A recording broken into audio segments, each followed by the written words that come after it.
cuba melangkah tak kemana. Di mana kau berada, pencapaian tak tiba dengan mudah. Kini standing in the eyes of the world, hanyalah selangkah dari nyata. Keazaman membara di jiwa, menanti saat bebas merdeka. Tiba masa kau melangkah gagah, bersemangat ke arah matlamat sedaya upaya. Engkau terunggu, wajar standing in the eyes of the world. Assalamualaikum, salam sejahtera dan salam satu Malaysia kepada tuan-tuan, puan-puan dan rakan seperjuangan yang saya hormati sekalian. Siri Pahlawan Islam Nombor 1, Khalid Al-Walid Pembunuh Syahid adalah buku pilihan saya yang ingin saya kongsikan bersama warga dewan pada pagi ini. Buku yang bertajuk Khalid Al-Walid Pembunuh Syahid ini ditulis oleh Abdul Latif Khalid. Beliau adalah finalis anugerah pilihan pembaca popular Berita Harian. Beliau juga adalah penulis novel sejarah nombor 1 di Malaysia. Buku ini telah dihadiahkan oleh ibu saya. Buku yang berkulit lembut ini menceritakan tentang siapakah Khalid Al-Walid. Buku ini telah diterbitkan oleh PTS Litera Utama Sedan Berhad. Nombor pengelasannya pula 297.18. Sebelum ini, saya tidak tertarik membaca buku-buku sejarah Islam. Saya lebih tertarik membaca buku fiksyen kanak-kanak. Namun, setelah ibu saya menghadiahkan buku ini, minat saya dalam membaca buku-buku sejarah Islam tidak dapat disangkal lagi. Benarlah orang tak kenal maka tak cinta. Kejayaan penulis mengolah cerita ini benar-benar mengubah persepsi saya bahawa buku sejarah Islam membosankan. Hadirin yang dihormati, sekiranya ada panglima perang yang tak kalah dalam peperangan, beliau adalah Khalid Al-Walid. Beliau seorang yang jenis dengan perang, pandai menyusun strategi, taktik dia jitu, ketangkasannya menggetarkan musuh. Kepimpinannya diakui kawan maupun lawan.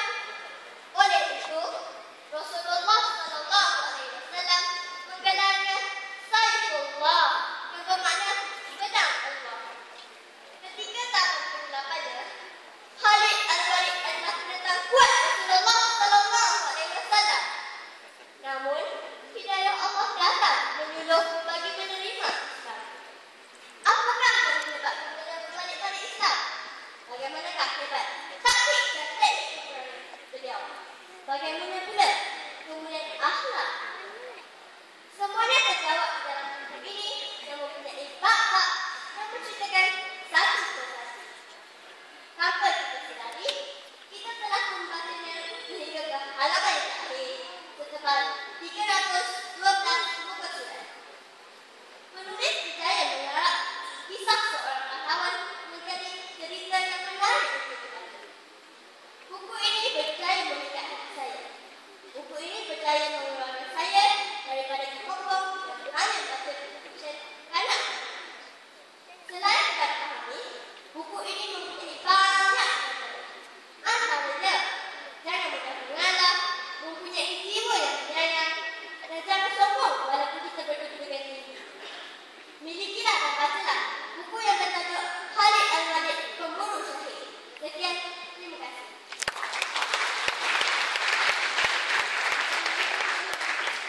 Terima kasih diucapkan kepada Nur Mujira Chaudhry, binti Syahid Haq Chaudhry dari Sekolah Kebangsaan Perempuan Metodis Kuantan yang telah membuat persembahan resensi buku sebentar tadi. Seterusnya, dipersilakan pula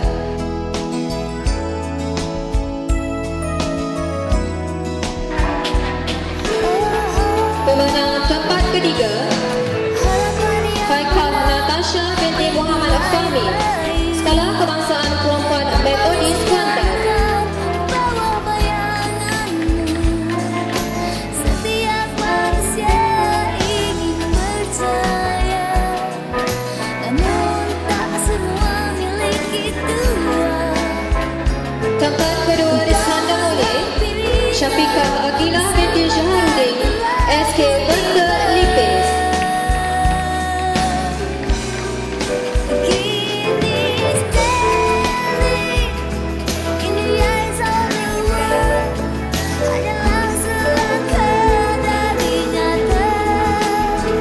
Dan diumumkan tokoh Nilam Maha 2012 kategori sekolah rendah dianugerahkan kepada Nur Mujira Chaudhry binti Syahid Haq Chaudhry, Sekolah Kebangsaan Perempuan Metodis Kuantan. Kau melangkah gagah bersemangat ke arah matlamat sedaya upaya. Untuk makluman hadirin sekalian, kedua tokoh Nilam setiap kategori akan mewakili negeri Pahang ke anugerah Nilam peringkat kebangsaan tahun 2013. Tahniah diucapkan.